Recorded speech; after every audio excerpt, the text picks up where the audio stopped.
In final फार्मूले पर महागठबंधन की गाड़ी अभी अटकी हुई है। पिछले कुछ घंटों से आपको बता दें कि वीआईपी प्रमुख मुकेश सहनी की चुप्पी से कयासों का बाजार गर्म हो गया है। खास रिपोर्ट देखिए। भैया, कांग्रेस के हक को, कांग्रेस के रेस्पेक्ट को राहुल गांधी के रहते कोई नहीं छीन सकता। बातें चल रही है निश्चित तौर पर अब देख लेते हैं। बिहार विधानसभा चुनाव को लेकर महागठबंधन के भीतर सीट बंटवारे की सियासत निर्णायक दौर में है। सीट शेयरिंग पर तनातनी के बीच आरजेडी ने कांग्रेस सहित दूसरे सहयोगी दलों को सम्मानजनक सीट देने की पेशकश की है। आरजेडी सुप्रीमो लालू प्रसाद और नेता प्रतिपक्ष तेजस्वी यादव ने 8 दलों के बीच सीट बंटवारे का बेसिक फॉर्मूला बनाया है। महागठबंधन की दो बड़ी पार्टी आरजेडी और कांग्रेस को 2020 से कम सीट देने की चर्चा है। हालांकि बातचीत अभी जारी है। इस बीच पूर्णिया से निर्दलीय सांसद पप्पू यादव ने ये बयान देकर राजनीति गरमा दी है कि कांग्रेस के हक और सम्मान को राहुल गांधी के रहते कोई छीन नहीं सकता। पहले जो आरजेडी थी वो मास आरजेडी थी। भैया, कांग्रेस के हक को, कांग्रेस के रेस्पेक्ट को राहुल गांधी के रहते कोई नहीं छीन सकता। हमारा गठबंधन है, सब बातचीत हो गया है। देखिए, कुछ सीटों पर बातचीत चल रहा है कि कुछ सीटों पर आपको मालूम होगा कि हमारा भी स्क्रीनिंग हो गया है, सीईसी हो गया है, टैक्ट है। आप धैर्य बनाए रखिए। इंडिया गठबंधन में किसी प्रकार का कोई कंफ्लिक्ट नहीं है। भले ही कांग्रेस सांसद मनोज कुमार ये दावा कर रहे हों कि महागठबंधन में सीट बंटवारे पर ऑल इज वेल की स्थिति है, पर पिछले कुछ घंटों से वीआईपी प्रमुख मुकेश सहनी की चुप्पी ने कयासों का बाजार गर्म कर दिया है। सियासी गलियारे में ये बातचीत हो रही है कि क्या ये किसी तूफान के आने से पहले वाली खामोशी है, क्योंकि मुकेश सहनी की पार्टी 40 सीटों की डिमांड पर अड़ गई है और वीआईपी के राष्ट्रीय उपाध्यक्ष राजाराम बिंद ने दावा कर दिया है कि महागठबंधन में सीट कितनी भी मिले, लड़ेंगे तो 40 सीट पर। आरजेडी और कांग्रेस के बाद विकासशील इंसान पार्टी ने भी उम्मीदवारों की चयन प्रक्रिया तेज कर दी है। बहुत जल्द टिकट बांटने का भी सिलसिला शुरू हो सकता है। रूठने और मनाने की कोशिशों के बीच वाम दल भी मुकेश सहनी के साथ खड़े हो गए हैं। माले के राष्ट्रीय महासचिव दीपांकर भट्टाचार्य ने वीआईपी की मांगों का खुलकर समर्थन किया है। कोई इसमें नीचे और ऊपर वाली बात नहीं है। बात है कि इंडिया गठबंधन को निर्णायक बहुमत कैसे मिले और पूरे बिहार में तमाम जो लोगों की जन आकांक्षा है कि सरकार बदले, उस आकांक्षा को हम लोग कैसे साकार कर सके।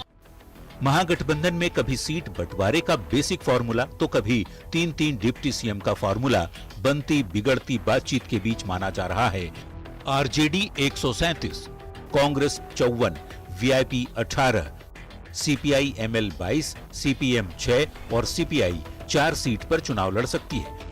तेजस्वी यादव अपने कोटे से पशुपति पारस की आरएलजेपी को 3 सीट दे सकते हैं, जबकि हेमंत सोरेन के जेएमएम को 2 सीट ऑफर की गई है। हालांकि ये देखना होगा कि महागठबंधन में सीट बंटवारे का फाइनल फॉर्मूला क्या निकलकर सामने आता है। पटना संवाददाता संजय और धर्मेंद्र कुमार के साथ ब्यूरो रिपोर्ट, न्यूज़ 18।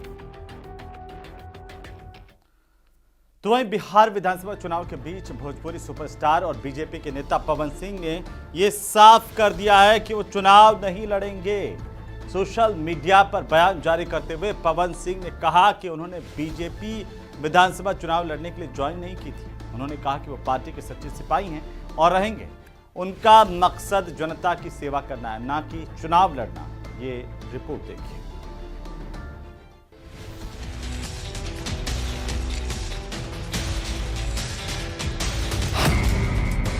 विधानसभा चुनाव नहीं लड़ेंगे पवन सिंह। भोजपुरी सुपरस्टार पवन सिंह का बड़ा ऐलान। बिहार विधानसभा चुनाव के बीच भोजपुरी सुपरस्टार और बीजेपी नेता पवन सिंह ने साफ कर दिया है कि वो चुनाव नहीं लड़ेंगे।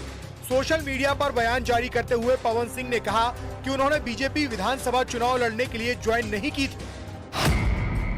पवन सिंह ने एक्स पर लिखा, मैं पवन सिंह अपने भोजपुरी समाज को बताना चाहता हूं कि मैंने बिहार विधानसभा चुनाव लड़ने के लिए बीजेपी ज्वाइन नहीं की थी और ना ही मुझे विधानसभा चुनाव लड़ना है। मैं पार्टी का सच्चा सिपाही हूं और रहूंगा।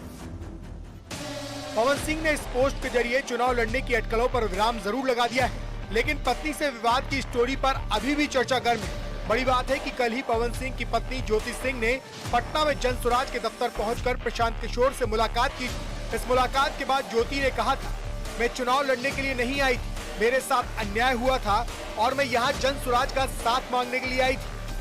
यहाँ पे मैं चुनाव लड़ने के लिए या फिर टिकट के लिए नहीं आई थी। मेरे साथ जो हुआ है, यहाँ पे मेरे साथ जो अन्याय हुआ है वो किसी और महिलाओं के साथ ना हो। कोई और महिला जो मैंने झेला है वो कोई और महिला ना झेले, क्योंकि आए दिन ये महिलाओं के साथ होते रहे। मैं उन तमाम महिलाओं की आवाज बनना चाहती हूँ जिसके साथ ये अन्याय हो रहा है। आज की डेट में ये अन्याय किया जा रहा है। बस इसीलिए मैं प्रशांत भैया से मिलने आई थी। मैं चाहती हूँ नहीं, मैं यहाँ पे चुनाव की कोई बात ही नहीं है, यहाँ पे चुनाव को लेकर कोई बात नहीं हुई है और न ही टिकट की कोई बात हुई है। मैं बस उन तमाम महिलाओं के लिए यहाँ पे आई हूँ जिसके साथ मेरे साथ अन्याय हो रहा है, तो वो उसी चीजों से जो जूझ रही है महिलाएं, मैं बस उसके लिए आई हूँ। मैंने इनको आश्वस्त किया है कि जो आपका पारिवारिक मामला है, वो चाहे किसी का पारिवारिक मामला हो, उसमें जन स्वराज या प्रशांत किशोर की ना भूमिका कभी थी ना कभी आगे हो सकती है। लेकिन अगर आपको सुरक्षा को लेकर या लोकतांत्रिक जो मूल्य हैं, जिसमें हर नागरिक को, हर शहरी को अपनी बात कहने का अधिकार है, उसके लिए आपको डरने की जरूरत नहीं है। आपको या आपके साथियों को अगर कोई डर लग रहा है तो आप बिल्कुल जानिए कि जन स्वराज पूरी तरीके से आपके साथ खड़ा रहेगा। आप अपनी लड़ाई लड़िए, न्यायपूर्ण तरीके से लड़िए, आपस में आरोप प्रत्यारोप से नहीं होगा। आप न्यायपूर्ण तरीके से अपनी लड़ाई लड़िए। कल पीके से ज्योति की मुलाकात और आज पवन सिंह का चुनाव लड़ने से इनकार, इसके पीछे कहीं न कहीं पारिवारिक कलह को बड़ी वजह माना जा रहा है।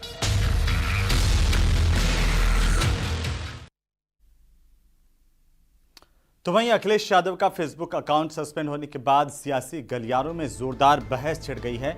समाजवादी पार्टी का यह आरोप है कि सरकार के इशारे पर यह कार्रवाई की गई है, जबकि सरकारी सूत्रों का कहना है कि मामला प्लेटफॉर्म की गाइडलाइन से जुड़ा हुआ है। ये रिपोर्ट देखिए।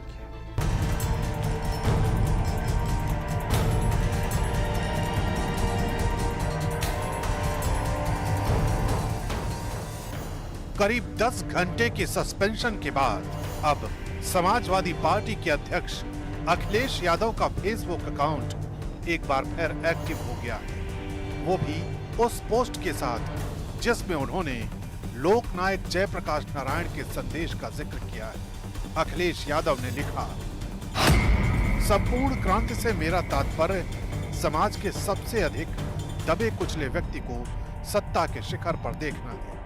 ब्लू टिक के साथ अखिलेश यादव के फेसबुक अकाउंट की वापसी हुई। उनके लिए सोशल मीडिया पर सब कुछ पहले जैसा हो गया है, लेकिन कुछ घंटों पहले तक तस्वीर ऐसी नहीं थी। यूपी की राजधानी लखनऊ में बड़ी संख्या में पार्टी कार्यकर्ता समाजवादी पार्टी के दफ्तर पहुंच गए और सरकार के खिलाफ अपनी नाराजगी जताने लगे। कि आज जो मुख्यमंत्री हैं भाजपा के किसी भी राज्य को हो, उनकी उतनी लोकप्रियता नहीं है चाहे प्रधानमंत्री हो। हमारे जननायक नेता आदरणीय अखिलेश यादव जी की लोकप्रियता इतनी ज्यादा बढ़ रही है, इससे लोकप्रियता की वजह से फेसबुक और माननीय राष्ट्रीय अध्यक्ष जी प्रदेश की हर और छोटी बड़ी घटना को फेसबुक पे डाल करके लोगों तक मैसेज देते थे। समय हमारा खत्म न हो, इसी कारण उनकी लोकप्रियता बनने की। आप बताइए। हम जौनपुर से हमारा नाम जयप्रकाश यादव जी। और मैं कल सफेद इटामा से गए तो वहाँ से आए, राष्ट्रीय अध्यक्ष मुलाकात हुई थी। फिर वहाँ से जैसे यहाँ लखनऊ लिए आए हैं और भाई वहाँ मैं फेसबुक देखा, भाई चेक किया, उनका हैंग हो गया। समाजवादी पार्टी के प्रवक्ता फखरुल हसन चांद ने भी फेसबुक एक्शन को राजनीति से प्रेरित बताया। यही नहीं, कांग्रेस भी इस मामले में अखिलेश के समर्थन में उतर आई। हाँ, पुरुष की जो मूर्ति है उस पर माल्यार्पण करने से रोकेंगे। जो इमरजेंसी के नायक हैं उनको आघोषित इमरजेंसी में उनकी जो मूर्ति उस पर माल्यार्पण करने से रोकेंगे आप। तो सवाल ये है कि आदरणीय अखिलेश यादव जी का Facebook account Bharatiya Janata party के इशारे पे फेसबुक ने उसको सस्पेंड करने का काम किया है। क्या ये लोकतंत्र को कमजोर नहीं करता? क्या भारतीय जनता पार्टी का संविधान लोकतंत्र में भरोसा नहीं? इसलिए समाजवादी पार्टी समझती कि जो कुछ भी भारतीय जनता पार्टी कर रही है उसके लिए देश कभी माफ नहीं करेगा। इंडिया गठबंधन जो है, नल की, नील की, कोल की, भील की, दलित की, पिछड़े की, महिला की, नौजवान की और किसान की आवाज, तो इस आवाज को दबाने का प्रयास है।